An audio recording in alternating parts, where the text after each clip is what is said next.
শনিবার ছিল বিশ্ব পর্যটন দিবস।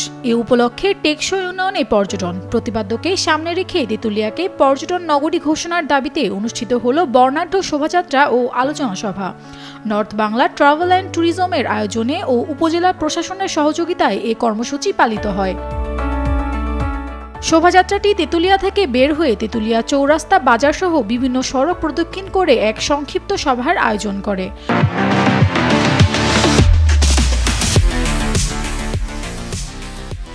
সভায় জেলার ঊর্ধ্বতন সরকারি কর্মকর্তা সহ বিভিন্ন রাজনৈতিক দলের স্থানীয় নেতৃবৃন্দ অংশ নেন। উত্তরাঞ্চলের তেঁতুলিয়া দেশের একটি সম্ভাবনাময় পর্যটন কেন্দ্র, তাই একে পর্যটন নগরী হিসেবে ঘোষণা করে নানান উন্নয়নমূলক পদক্ষেপ নেওয়া জরুরি, এমনটি দাবি জানান বক্তারা। Nafisa Tasnim Ridhika, Daily Sun.